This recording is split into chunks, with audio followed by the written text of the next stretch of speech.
Hey everybody, welcome to today's Wednesday workshop here live inside of LinkedIn. My name is Heather Dranitsaris-Hilliard. I'm so excited to be here talking to you today some more about the autocratic leadership dysfunction. In particular, the focus of today's topic is on the abuse of power, essentially by leaders in order to hide leadership incompetence. For those of you joining me the first time, welcome. If you're catching me on the replay, be sure to let me know that you're here, that you've seen it. Ask me any questions, give us comments. Always excited to have the opportunity to interact with you. This is one of several workshops that we are doing around the autocratic leadership dysfunction. If you haven't checked out our videos, hop on over to our YouTube channel, Dranitsaris-Hilliard. Lots of content on there about the permissive leadership dysfunction, and now we're talking about the autocratic. Also a ton of content around the narcissistic leadership dysfunction. So great information to have if you're a leader, if you're working in HR, and really help you understand how to navigate some of these key leadership dysfunctions that we see over and over again in our work with organizations. So today, again, we're exploring the dysfunction of autocratic behaviors, which is really done by leaders who misuse power or abuse power to compensate for their inexperience and their incompetence. Now, the role of being a leader, as you know, comes with much position power. And because many leaders don't actually know how to lead through the use of leadership skills or to use personal power or influence, they shift to autocratic behaviors, right? So they go into that place of being autocratic and they seek instead to overpower, and use control, again, key hallmarks of autocratic leadership behavior, in order to get things done. So this abuse or misuse of power we always find it's a direct result of inexperience as a leader, the use of subjectivity in decision-making, flat out incompetence. And again, because these leaders have not developed the skills, they don't have the tools, they don't have the understanding or the self-awareness to do anything other than shift into this autocratic leadership persona.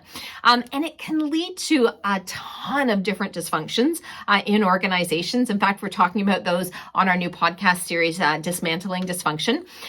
Lots of dysfunction that comes about as a result of this misuse or abuse of powers of the autocratic leadership style.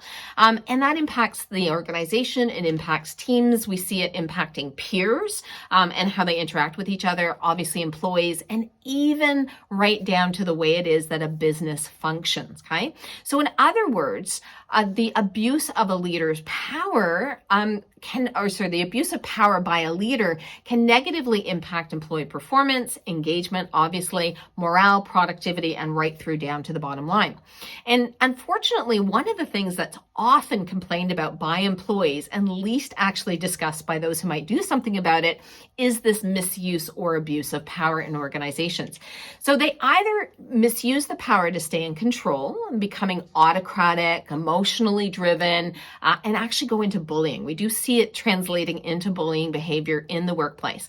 In leaders who misuse their power, they don't actually add any value to the employee experience. In fact, we'll talk a little bit later about how they tend to ignore it or devalue the employee experience.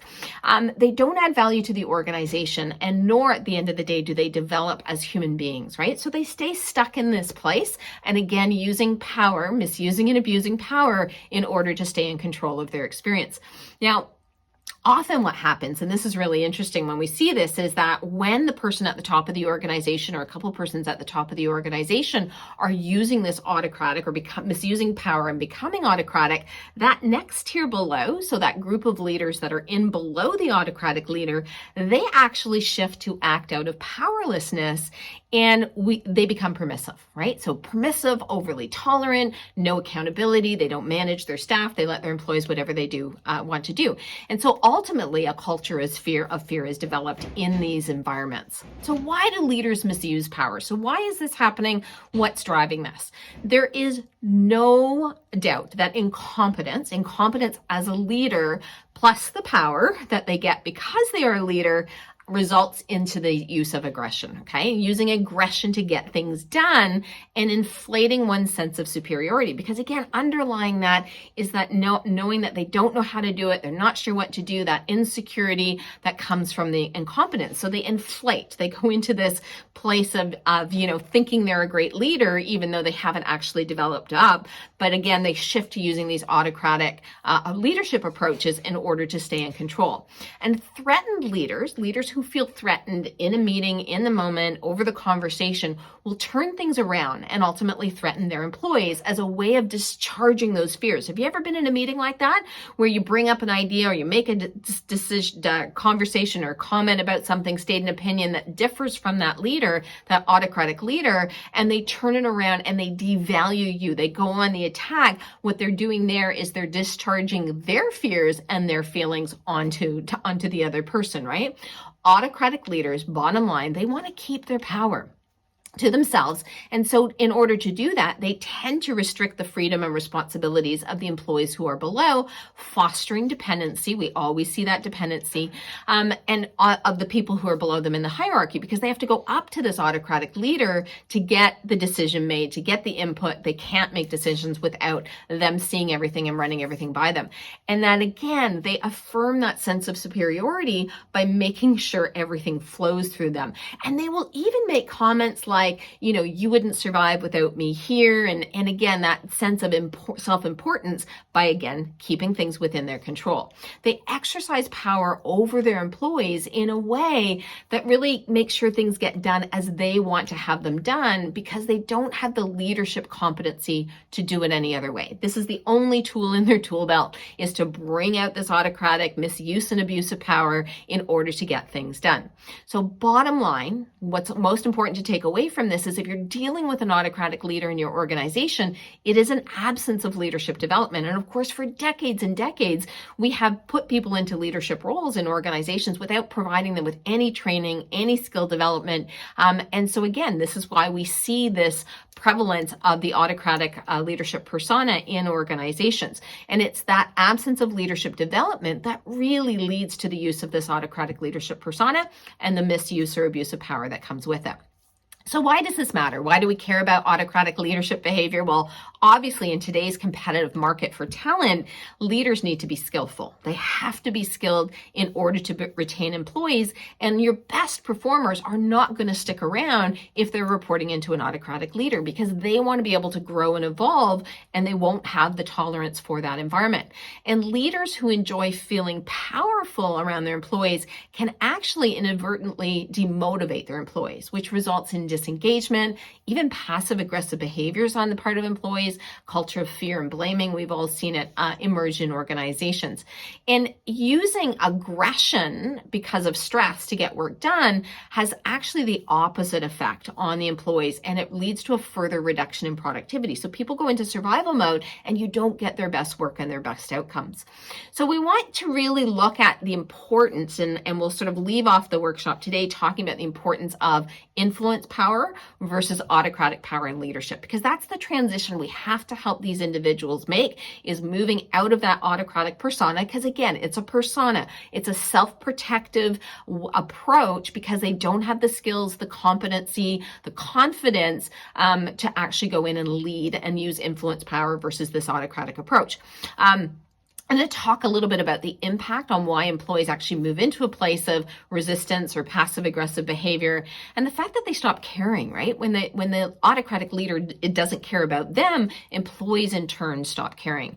And last but not least, give you some examples about some of the ways in which leaders abuse power and the impact that that has. So let's talk about a couple of key ways and things that you can see actually happening in your organization with any leader who is working out of the autocratic leadership style or persona rather, and that misuse and abuse of power. So first and foremost, obviously, is just simply holding on to power, right? And they hold on to power by micromanaging, not asking for input from others, because of course they're the ones that can make the decision. That solo decision-making on the distribution of responsibilities, on the promotion of employees, it's one of the main ways in which we see leaders abusing power in their organizations. And leaders who abuse power, they don't delegate authority. They don't delegate decision decision-making throughout the ranks, and they ultimately create a bottleneck, right? Because everybody has to and everything has to flow through them. And as power and control resides at the top of the organization and little is distributed down to employees, the achievement of employee potential is stalled, right? Because employees can't develop and they can't grow. This autocratic leader creates a ceiling for both the organization and for the employees within the organization. So as long as the employees do what they were hired to do, little more is expected of them. So again, no growth and development. And no matter how much these employees have to offer to the organization or to the leader, they get stuck, right? So talented employees, we always see them leave. Those that are really confident, where they want that opportunity and they're not getting it. And so we can end up seeing, and we've seen this in some of our client organizations that we've gone into work with to try and make the transition out of this autocratic leadership persona at the top, where they're left with a really mediocre workforce because nothing is expected of the staff. And again, that tier below the autocratic leader becomes really permissive and nobody really gets managed as a result of that, okay? And unfortunately, again, I just want to point out that the autocratic leadership persona, as with all of these leadership dysfunctions, it creates a ceiling, right? And the organization cannot grow beyond the limitations of the leader, and that developmental gap in the leader then causes dysfunction in the organization, which again stalls out the organization even further. In one of our clients, just as an example, this holding on to the power at the top has actually lasted a couple of decades. And no one was ever to criticize the CEO. No one was ever to criticize, her way of doing things, the decisions that she was making, or really imply that anything was wrong. The CEO had zero tolerance for that. And again, that's that abuse and misuse of power, because they're the ones that are in control and their way is always the right way. And while the business is successful on many levels, it has not achieved the same growth as others within their industry in the same market. So as the CEO starts to contemplate retirement, in looking really, we're in there doing the work with them to look at that tier below and say, okay, what do they need in order to get ready? Well, the gap is staggering. And in fact, the CEO is quite concerned that if she does go to retire, that nobody's there that can step up into that space. And because these executives in that tier below have not developed themselves or their ability to lead as executives, we see power struggles. We see silos, passive-aggressive behavior, aggressive behavior in some cases, permissiveness, and that in some cases where these leaders almost seem more aligned to their employees and what their employees are complaining about than actually to their peers on the executive team. So there's more of an individual versus a collective, right? That creates some gaps from an alignment perspective. And so there's dependency, right? They have not developed up into that gap, and autocratic leaders create a really, really big gap. And it's very challenging. So we're working now with the executive team to evolve the role they play. How do they think about themselves? How they see their role as executives, the behavior that they want to be able to move towards demonstrating, and how do they step out of the status quo? How do they stop mimicking the autocratic leadership behavior that they've grown up with or worked under for the last several years? And how do they start to develop beyond to lead in a different way? And this is, they have to break the pattern, because again, when you've had autocratic leadership in place in an organization for a long period of time, it's like everybody has to move out of the pattern that's been created, the behavioral pattern that's been created, in order for people to survive their experience, okay? So we're trying to look at them moving out of the autocratic persona from leading through the use or misuse of power, and really going into that place of using influence power from a leadership perspective. So holding on to power, that's one of the key things that we see. The second one is ignoring the needs of people, okay? And, again, when the only tool that a leader has is power over employees, they have a tendency to ignore the impact of their aggressive behavior on others, or they really just don't even consider the needs of other people. They can be quite dismissive of them. They can dehumanize their employees. They'll often convince themselves that their employees deserve to be treated in this particular way. And when autocratic leaders abuse their power, what we see is that employees stop caring, right? So if the leader's not caring for the employees in turn stop caring as well. And they stop investing in themselves, in their own development, in their own aspiration. Again, they go into surviving the experience. And that's really problematic from an organizational perspective, in terms of growth, performance, all of those aspects. And they complain because they know they're powerless to do anything about the leader's behavior, or they ultimately leave, again, depending on the individual. And one of our clients, this actually translated into a refusal to invest in anything people related for years and years and years and years, in anything like training, career development, having a a robust function, setting expectations for leaders in terms of how they manage their people, engagement culture, none of that, right? And so as we work to support them to make the shift from this autocratic, we don't invest in our people, and not show caring into our people, we're trying to shift them from that autocratic approach that is really dismissive of the needs of the employees. We had to chip away at those autocratic defenses, okay? And that is not easy. So if any of you are in this situation right now, it takes time, it takes work. And what we would actually see happen, again, when we go in and try and bring about a change in the autocratic environment where we're working with a leader out of this persona, is that the devaluation, right? The devaluation of us, the devaluation of anyone who dares bring anything forward that indicates that there's a need for change. And we have to keep chipping away at it in order to get the organization to progress. Now, it is still a work in progress. As again, autocratic leaders, they hold on to this, right? Because they're trying to hold on to their power, which also means they hold on to status quo, holding on to the way it's always been done. And again, dismissing the fact that anything else could possibly be needed because it moves them out of their comfort zone. And they hold on to it. They hold on to the idea that they're right and they know the best way very tightly. So that makes this transition tricky. But over the course of many years, there have been many wins, and we can sort of look back on it. But you have to be able to stay the course. I often say to my clients, when you're dealing with an autocratic leader, you got to get past the 3 no's in order to start to move them along that journey. But most people, when they're dealing with an autocratic leader, they stop at the first no because there's usually a devaluation, or again, that sort of bullying or abuse of power that comes down on them because you've triggered that fear response in the autocratic leader. Very, very important things to understand if you're trying to influence folks out of the autocratic leadership persona.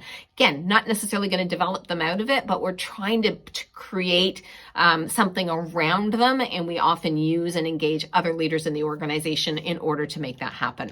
The last thing I want to talk about is with the autocratic leader, that misuse and abuse of power, is this notion of subjective decision making.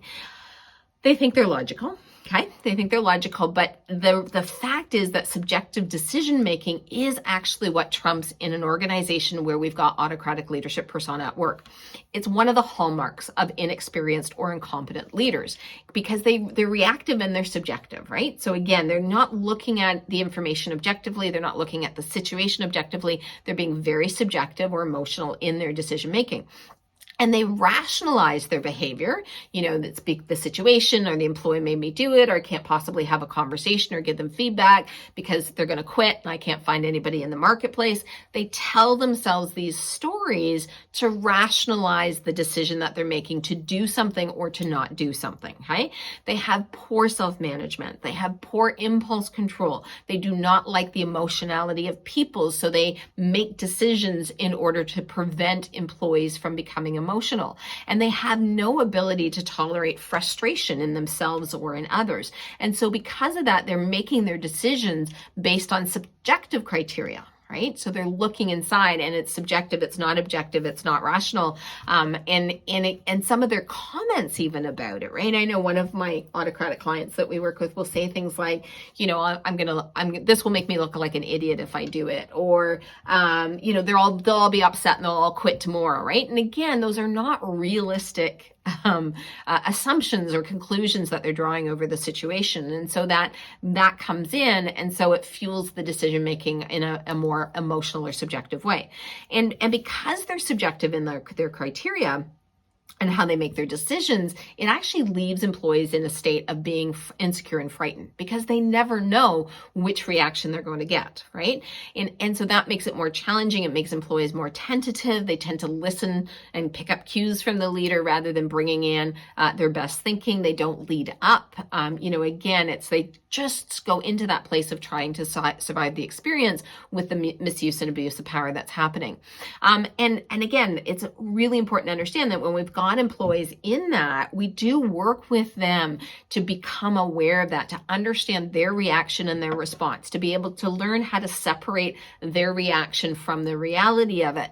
But that takes some time and some work, and we really go in to the tier that's right below this autocratic leader, especially if it's the CEO that's the autocratic leader, because we need to work with it from that perspective. But again, it's really challenging, and when they've been in it for a long period of time, it can be even harder because they don't trust that things are going to get any different. And we have to be realistic about some things will change, but not everything is going to change, and it certainly won't happen overnight. Employees in these environments where, again, you've got that subjective decision making and that the fear that gets driven or gets escalated within them, that need for survival that really gets triggered here, they start to fear the loss of their job. And so because of that, it's heads down, don't rock the boat, just put up with it and shut up with it. Or they go to the opposite where it's like they become yes men or women, right? It's like, I'm going to say yes, I'm going to go along. I'm going to take the perspective of, the autocratic leader, even if I might actually disagree with it and not think it's in the best interest of the business. And so again, you get this sort of colluding around the autocratic leader. And again, none of this is in the best interest of moving the organization forward or best interest of developing the people within the organization. And what we do is that whole aspect of self-preservation really gets triggered up. And so competition, lack of communication, lack of cohesiveness, these are all normal symptoms that we see in environments with autocratic leaders. Again, employees become more concerned with their survival in their job than the actual goals or even their achievement in their role within the organization. Okay? So what do? We have autocratic leaders in all organizations, as again, if you look at the root cause of the use of the autocratic leadership persona, it's self-protective. It's indicative of the fact that these individuals have not developed up their leadership skills or their competencies, and they are going to this place of the autocratic persona or the abuse of power in order to cover up, in order to be able to stay in control. Okay, so autocratic leadership, the abuse of power, bottom line, is caused by the failure of leaders to develop. And again, they resort to the overuse of power and control in order to lead.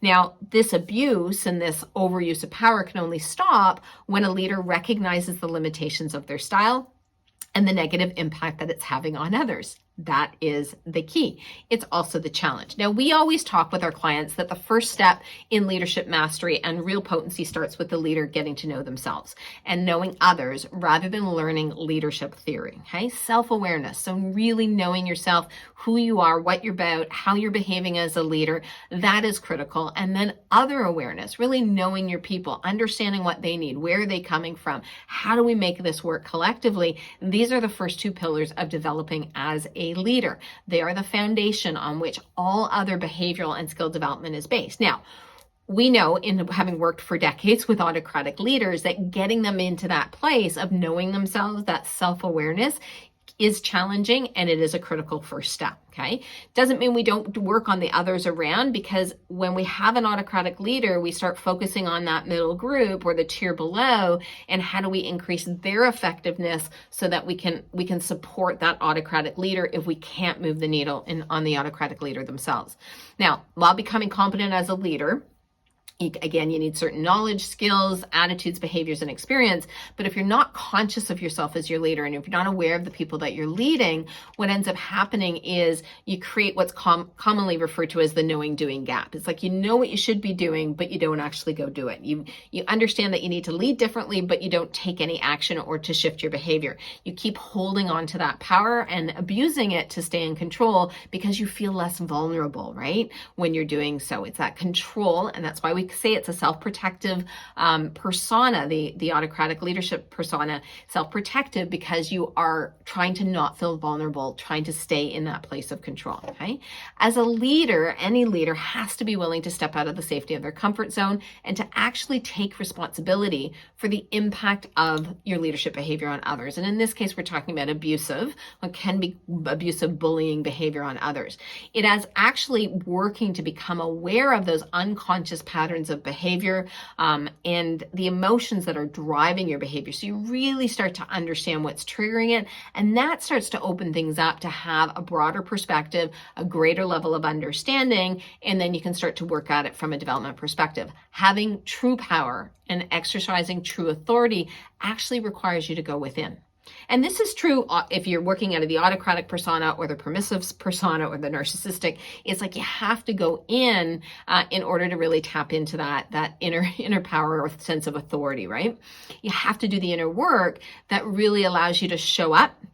And as, again, in that place of being powerful and authentic, we have to move you out of that self-protective state that you're in. And if you've been in it for a long period of time, again, it's that going inside first, not learning new skills because you're not going to apply them, but really doing that work to explore yourself. And again, I do always say with the autocratic leadership style, as with the narcissistic leadership persona, that can be the tough first step to get them into. And often, again, we look at solutions to support the organization and the team around the individual if we can't quite get in it directly, and still get traction and success. But again, with our autocratic leaders, we try and move them along in that place of self-awareness. It's a fear-based pattern. Okay? It's a fear-based pattern that causes autocratic leadership behavior: control, dominance, yelling, devaluing, dismissing of others, self-promotion. Those are all parts of it. And it's the way that leaders have learned to play it, essentially. Play it safe at the expense of their own growth and the growth of the people in the organization. Okay? So leaving you off with a couple of tips on how to think about and approach autocratic leaders in your organization. If you want more, again, hop on over to our YouTube channel, Dranitsaris-Hilliard. Tons of videos on there: permissive leaders, narcissistic leaders, dysfunction in organization. Of course, our new podcast series, you can catch that on any one of the podcast platforms or off of our website, Dranitsaris-Hilliard.com. All about dismantling dysfunction in organizations. Lots of stories about the different types of dysfunctions that we see most commonly in organizations. Tons of client stories on how to work through those dysfunctions. And again, all there at your fingertips to help and support you to be able to navigate that if you're a leader in an organization or if you're in human resources. And check out more information about the autocratic leadership style in our book, So You Think You Can Lead, and contact us. I'd love to hear from you. Reach out to us if you are struggling with autocratic leaders in your organization, and so we can have a further conversation with you. Again, if you're catching this on the replay on our YouTube channel, always appreciate your comments and your feedback. Until next time, everyone, thanks for joining me.